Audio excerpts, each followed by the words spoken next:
everybody, and welcome to today's episode of the OG Show.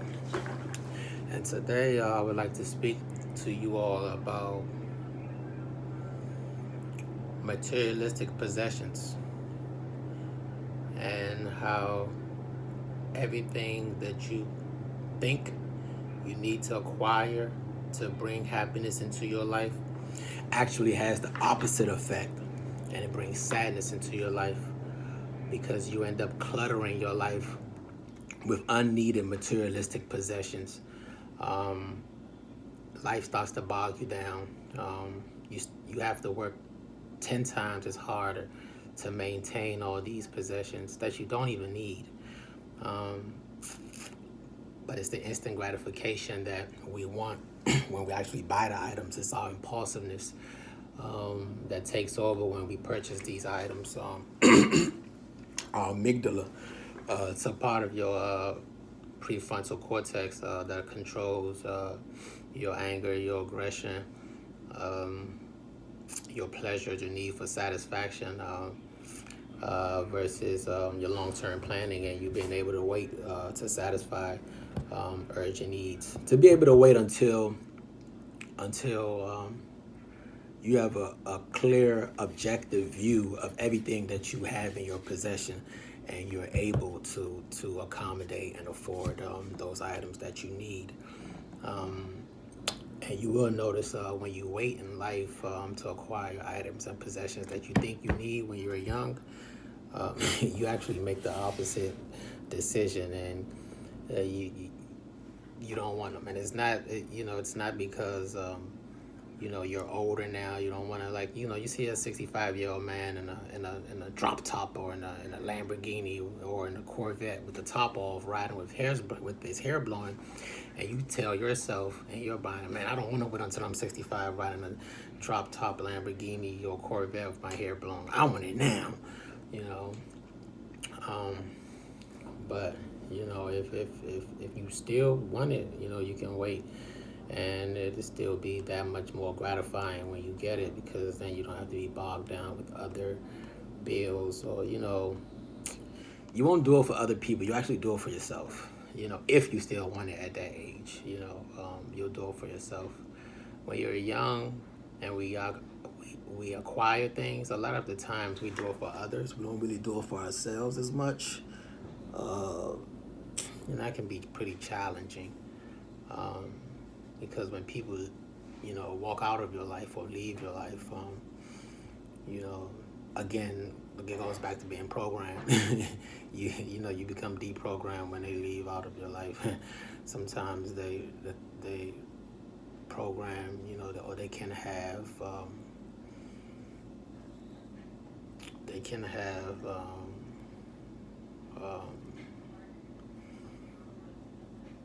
an effect on the way that your mind is programmed as a youngster, or as an adolescent or teen, or someone in your 20s coming into manhood. So just wait, because things that you think will bring you satisfaction and make you happy typically don't. It has the opposite effect. It makes you sad. So just try to fill your life with an abundance of memories, an abundance of love, an abundance of knowledge, of wealth, or wealth of knowledge, however you prefer to convey that message. As long as you're filled with love, and you're filled with passion, ambition, you give back. Those are the things that actually complete and fulfill your life, believe it or not. Because after you make a lot of money, like, you really don't want to spend it. You start doing philanthropic type of things, where you're donating to charities, or you're speaking back to young men and young women, and you're just trying to help out. That's what makes you happy. Like, it's not even a dollar amount. So don't chase money. Chase your goals. And your goals should not be, I'm trying to get that bag, bro. I can't wait till I get that bag, bro. The hell you gonna do when you get the bag besides lose it again? Like, And this is that's not even important. Life is not about reaching like a dollar value, because money is infinite, and if you chase something that's infinite, you'll never be able to meet your goal, because it's not defined. There's no line. You just keep chasing it, chasing it, chasing until you die off, and then you'll look back and realize all you did was throw up a bunch of money to everyone. And when you have a bunch of money, for some reason, it seems like you have no friends, little or no friends. You know, for some reason, I think the people around you change because they feel like, you should give me more. You give them $10 and they're like, but you have $20. Why you only give me 10? You should give me 15. So, people around you change, so you end up having less friends anyway. So it's actually good to just, take a steady progression through life, like a steady titration, like you titrate your medication. You don't stop at the highest, strongest dose. You start at the bottom and then you titrate your way up slowly, carefully monitoring the patient to see which dosage best treats his illness with the least side effects, right? You always want to mitigate your losses in life. You always want to mitigate your losses. So plan. That's a big one. Plan. You have to plan, guys. You can't just wake up one day and accomplish your goals in 24 hours. It has to be planned, strategic, even though that's difficult for me to say, because who knows anything about planning when you're young, right? Like someone else needs to plan for you. That's what I'm trying to tell you, these things. If you can, it's very difficult to plan when you're young, and to budget and to follow, your plans, and to stay the course. It's very, very difficult. It's not easy at all. It takes a lot of mental fortitude, but it can be done. Nothing in life is impossible. I mean, hey, look at me. Nothing in life is impossible. You just have to work hard, work at it, and pray. A lot of prayer. You're not gonna get everything you wanted, but God will open doors for you. Doors that you need, those small doors that lead into bigger opportunities. So never be scared of opening the door handle of a small door.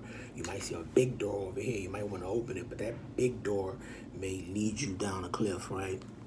And you just fall, and tumble into the ocean and die off, right? That small door may lead you, to a uphill trajectory, that leads to other bigger doors, and you're just constantly going up, just constantly elevating. But you have to choose to open a small door. Don't always go for the biggest thing. Everything that glitters isn't gold. So just try to stay focused, guys. Surround yourself with good people.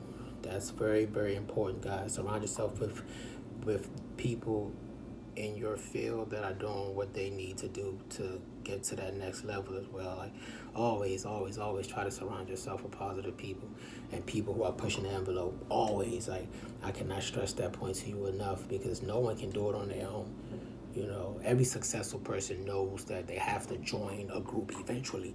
None of us want to, but you have to. You cannot do this thing by your own, guys. I'm telling you, it's just way too much information that you're not privy to, and you won't be privy to, because you just don't have the resources to find the information. And this information is vital to your growth, and to your elevation as a human being, as a person, as a successful human being. This information is very key, it's very vital. Don't spend too much time on vanity. Looks and beauty fades with age and becomes less desirable. So don't spend too much time on vanity. I see a lot of patients that come in with body dysmorphic disorder.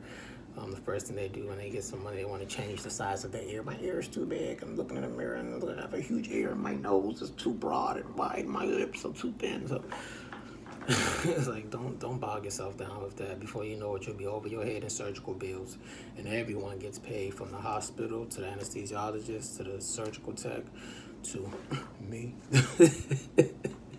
You gotta give me something to do the surgery now. I can't do it for free though. But everyone gets paid. Everyone makes a dollar amount. And it's, and like I said, If something isn't incapacitating, if it isn't a physical disfigurement where it causes you to become incapacitated, or it causes a huge cosmetic displeasure where, when you go out, people are just constantly just staring at their big scar on your forehead and you just want to remove it. But you can't, so you have to learn to deal with it. But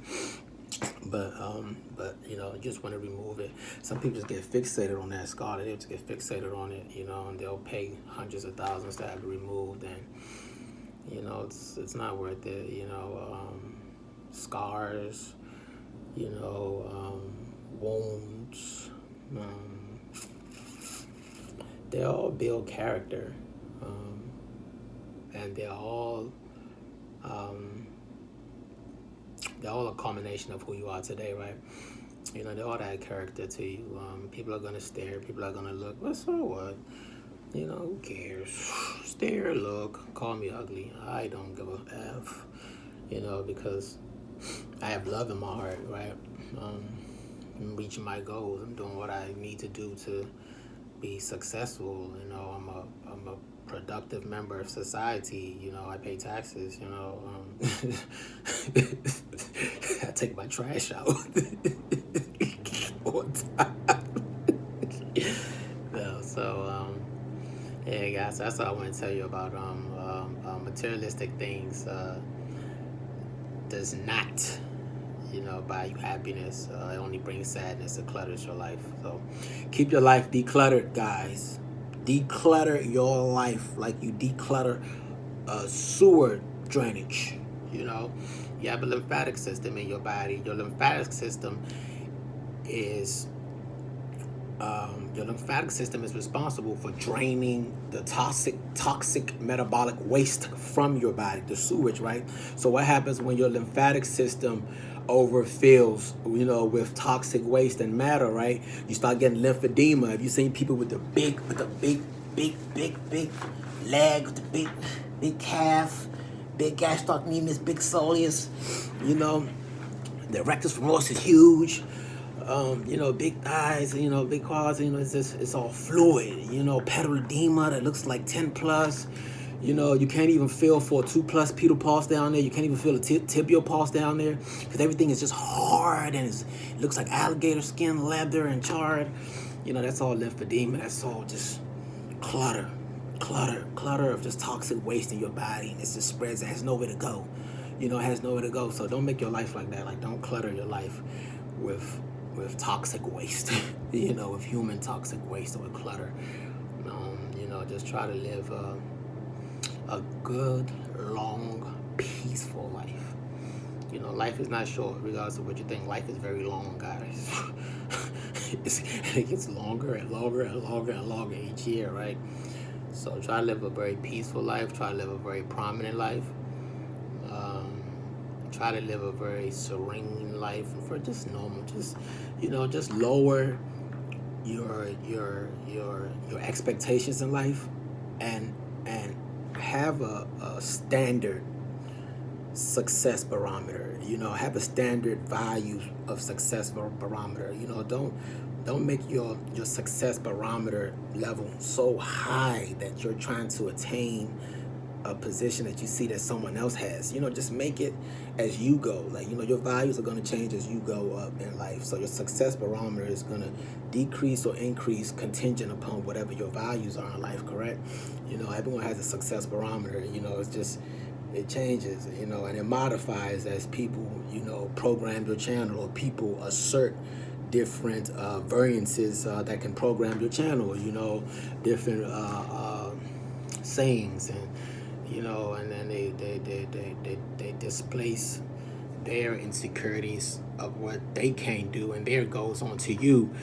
And then you start wanting to reach different levels that you weren't even thinking about before, and levels that don't even make sense to you, and you start wanting to acquire things that you weren't even thinking about acquiring before, right? That's why they have commercials and car commercials that you don't need. That's why you go past McDonald's, it's red and yellow, and Burger King red and yellow, Checkers red and yellow, all this red and yellow stuff, because it stimulates a part of your brain and your occipital region, actually that stimulates the want to red and yellow, the color red and yellow just makes your mind automatically want. It stimulates that urge for immediate gratification. You know, once you know that, you just try to prolong it, you know, push that off to the side and try to deflect it. But it's a brain challenge. You know, it's like a mind practice. It's like wordplay. It's like jotting down information and reading it and reading it and reading it again and again and again until it sticks in your brain, right?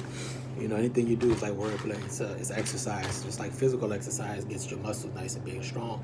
You know, mental exercise is what you need to get your mind sharp. Okay, thank you.